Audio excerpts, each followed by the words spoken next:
This is the Entrepology Podcast, the podcast where we optimize the bodies, brains, and lifestyles of entrepreneurs, go-getters, and world-changing innovators.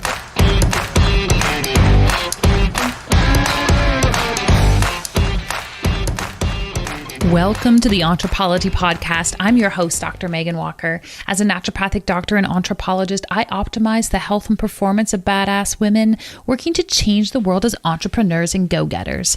You know, people exactly like you. Your business, body, balance, and inner badass. These are the themes we are exploring. So I have been exploring a lot of things on a personal level in the last 72 hours. So just to give you some context, I'm literally 4 days out from our annual event, Impact Lives. And this year, we're not surprised, it was different than we had done before. Normally, we put 250, 300 people in a room, and obviously that was not possible this year. We needed to create this incredible 3-day event experience, and we needed to do it online, and we needed to make it not feel like a regular Zoom experience, and we needed to sell our mastermind, and we needed to do a whole lot of things. Needless to say, the experience of building Impact Lives in 2020, where things don't always go according to plan, it stretched me way outside my comfort zone. It stretched us because our team had not necessarily managed this type of technology before. We didn't know if our audience was going to be able to take to this kind of technology, if they were going to know how to log in, if they were going to know how to do all the things. We didn't know how to get people to show up. When I talked to my friends, they were telling me that expect 40 to 50% of the people that you sell tickets to actually come. There were a lot of things that we were managing behind the scenes. I also knew that we needed this event to be successful. I knew that this was the time where we open the doors to our mastermind. We only do that twice per year. I knew that that set the stage for the income that we would have that were going to allow us to engage in new projects for 2021, projects I had already committed publicly to executing upon. There were a lot of things on the line in the creation of this particular event. And so coming off of it, sitting back and recognizing that I was hanging out way beyond my comfort zone, that we had pulled something off that all of us were surprised was executed upon on our end. It came off fairly flawlessly. There was no catastrophes. There was no managing things like mad behind the door. We planned and overplanned and tried to imagine all the things that we needed to understand that could go wrong and how we would compensate. And we did a great job. And we're tired. And in doing this and in executing at this level and in realizing that we stretched ourselves well outside our comfort zone in terms of how hard we pushed ourselves at the end of a hard year, a comfort zone of publicly standing up and attempting to do something that we had never done before. I realize in hindsight, I knew that I was anxious about it, but I was carrying a different level of anxiety than I ever had before. I know how to step out on a stage. I know how to look around the room and see what's missing. This time, I was literally alone. I was literally alone in a 900 square foot room with cameras everywhere, trying to maintain the energy that I was used to doing in a different environment. And while it was nerve-wracking, it was also exciting. And the reason I'm sharing all of this is because 4 days before this event, I was not practicing what it was that I was supposed to say. I wasn't rehearsing my lines, as it were. I was crafting in my head the letter that I was going to write to everyone that would accompany the return of their investment in this online event, because I just didn't think I could pull it off. Not because my team wasn't doing what they needed to do, not because we hadn't sold all of the tickets, but because I was so far outside my comfort zone. I was scared to take another step forward. Now, in the end, obviously, we executed, we made it happen, and I knew we would, but the fantasy of backing out was growing larger every day. And so in exploring those feelings and exploring how the event came together and in really sitting with how I feel on the opposite side, I reflected on a number of things that I learned. In fact, I was able to number them. There were 10 core things that I really learned about myself and about my team and about the benefits of stepping way outside your comfort zone. See, the thing that I realize first and foremost is that when we're that far outside the zone and we put that much effort into it, you stop caring about what other people think. When you have so much on the line, when it matters to you and you alone and your mission, the stalling and the second guessing that happens when we start to worry what other people think about what we're creating, it starts to disappear. One of the things that I really recognized in all of this is that if I want to create less space for the opinions of others in areas that don't matter, I need to dream bigger, and I actually need to execute in a manner that is bigger than I originally thought possible. See, if you're teetering in that place where you're worried about what people think, if you're scared to go online and do a Facebook Live or an Instagram Live because of what your colleagues might say, I need you to reconnect to your mission, and I need you to think even bigger. Because when we think even bigger, when we put more on the line, we create less space for their opinions to matter. The second thing I learned is that you need to make room to recover.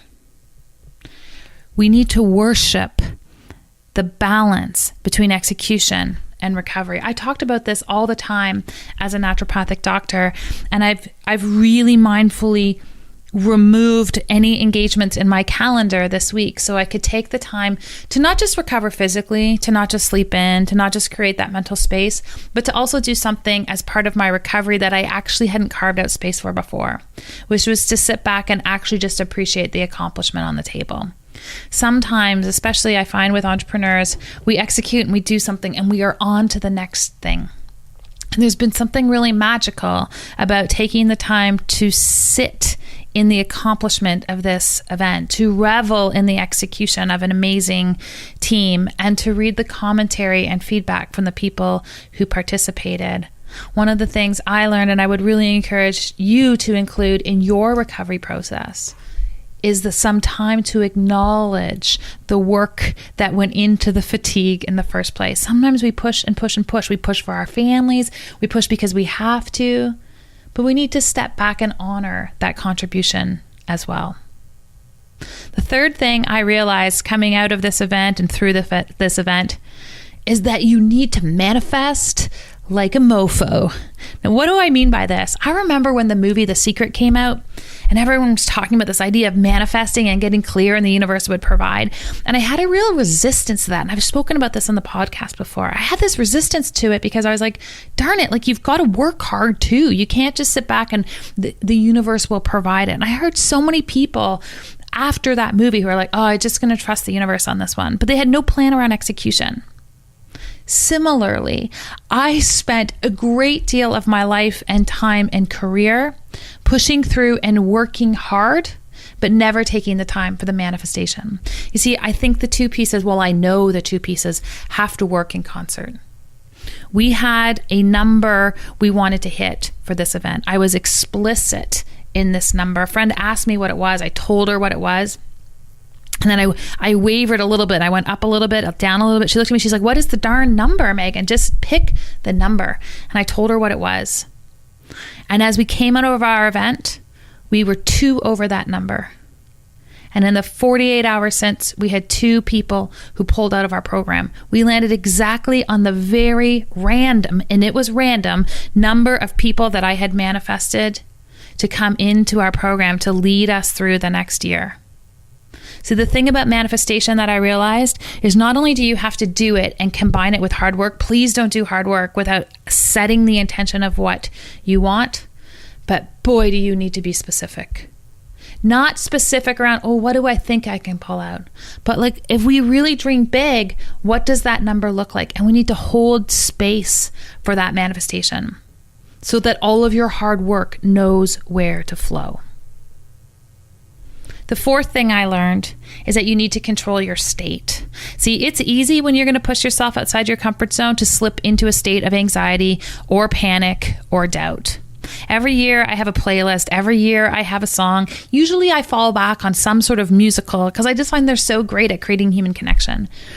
And this year I had created a playlist all around Hamilton because I found his character so compelling. I found his story so compelling. I found his urgency and commitment fascinating. And so I made a playlist largely comprised of music from Hamilton. I spent time on my Peloton. I don't even know how many times I have done the Hamilton ride on my Peloton. But I would do it because when I was slipping into a state of doubt or I was feeling excessively anxious, I could put on that playlist and I could remember why I was doing this. I could remember why I was not hanging out with my kids for the last several Saturdays. I could remember why I was okay going to bed anxious. I could remember why I was willing to be a little bit tired. It put me back into my state of flow. It reconnected me to my commitment and it reconnected me to my mission. In fact, right up until the last minute before we went live for Impact, I was listening to my shot from Hamilton. That was the song that would put me in the zone. Because as much as I wanted to give everyone back their money and just lie on the couch and watch some Netflix, I was simultaneously compelled to not miss my shot, not miss the chance to do something totally new. And yeah, we were taking a risk and yeah, it might not have worked. But here's the thing, at the end of the day, what was the downside of trying? What was the worst case scenario? The fifth thing I learned is that you are nothing without your team. Now, I know people talk about team before, but I really could not have pulled this off without my team. It also made me realize, and I knew, and I've spoken about this before, that there's really no such thing as a self-made man or woman. Because you reach a point in the escalation of your contribution where you cannot go it alone. You can't go it alone because you need your family's support. You can't go it alone because you literally can't do all of the things. The other thing I realized about team, as I walked into this booth, this technology booth with sliders and all sorts of gadgets that I couldn't possibly understand, is that not only do you have to build the team, you have to empower them to do their jobs and you need to get out of their way. See, they need to have buy-in on the vision.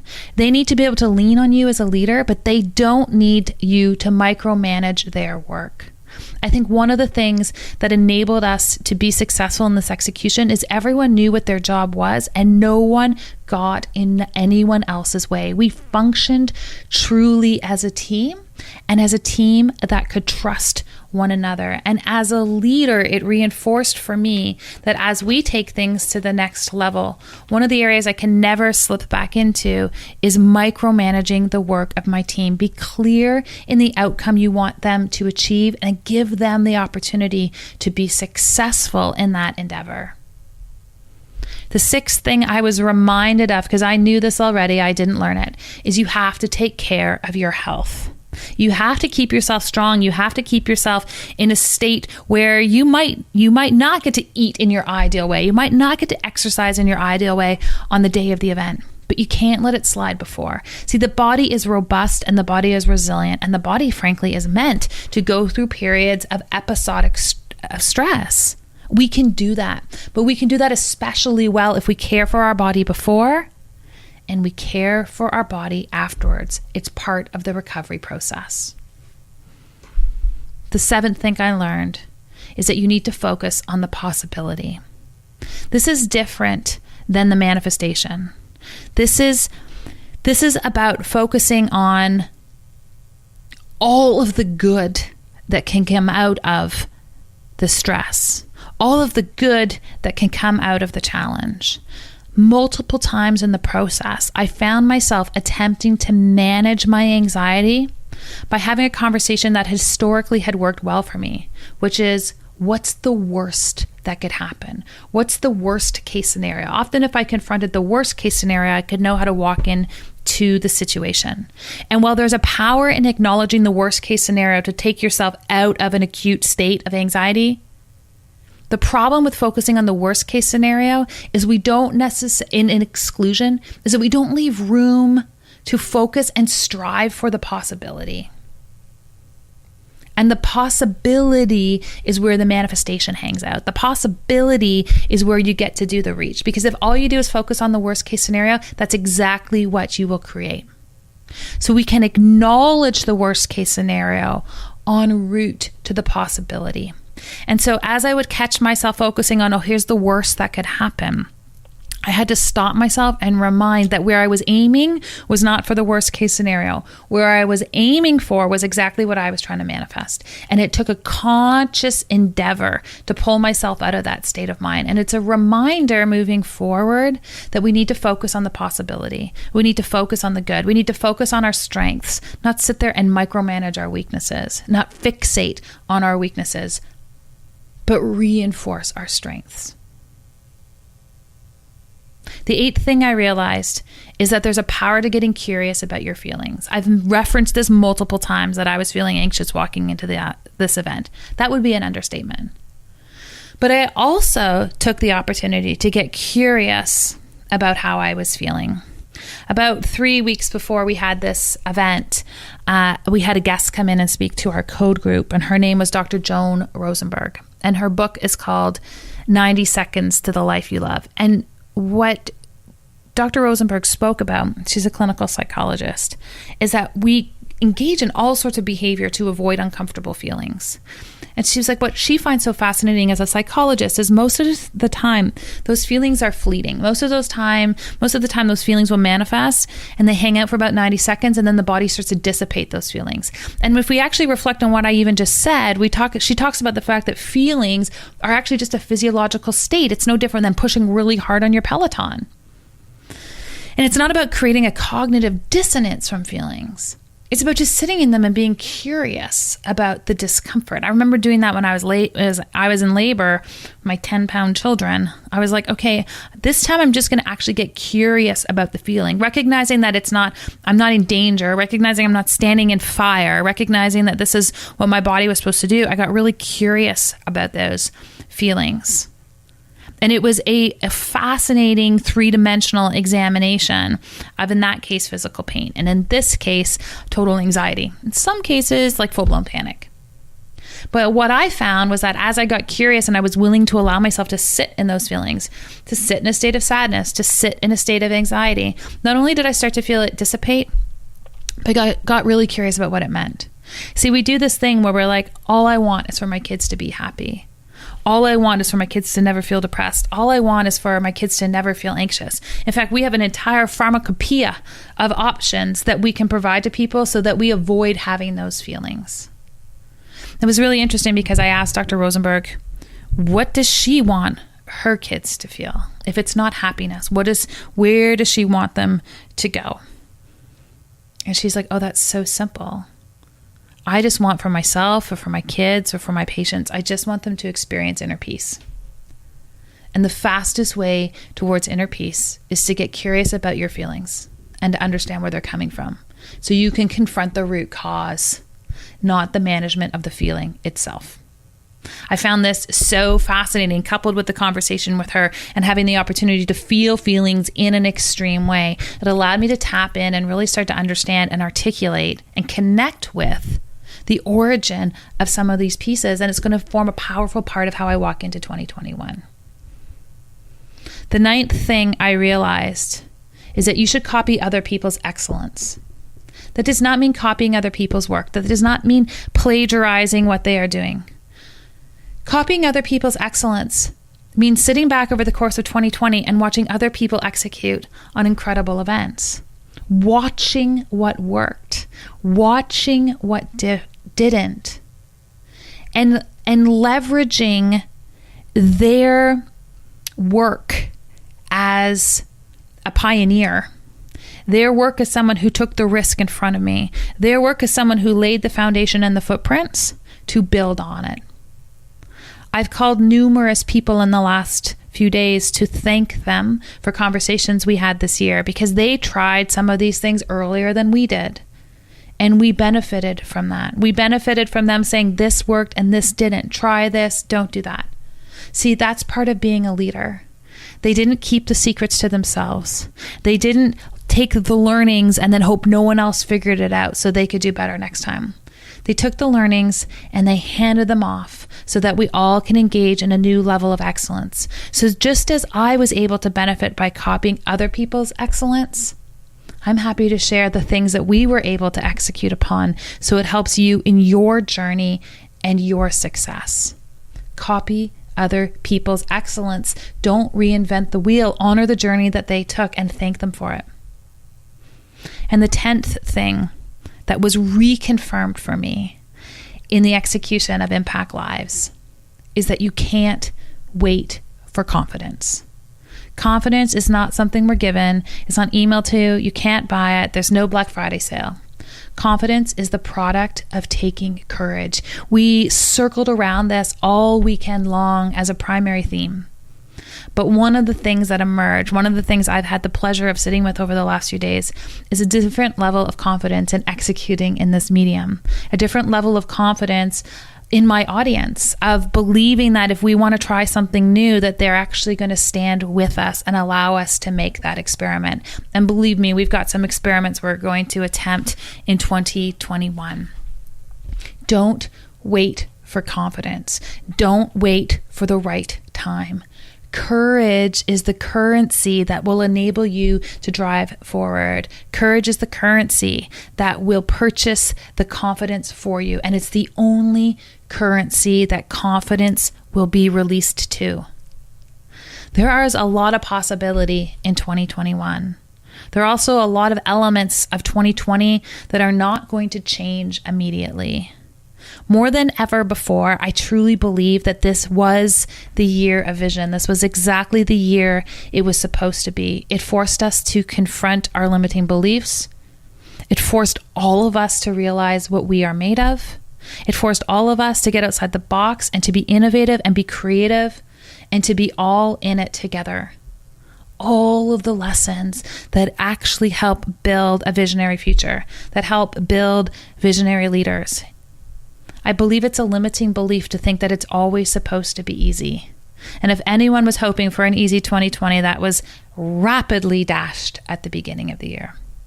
But I also don't think 2021 is necessarily going to be a walk in the park. But the added benefit that we have walking into this new year is that we are all stronger. And we are all stronger together. We are all more resilient. We can all handle more, and we can all go to bigger places.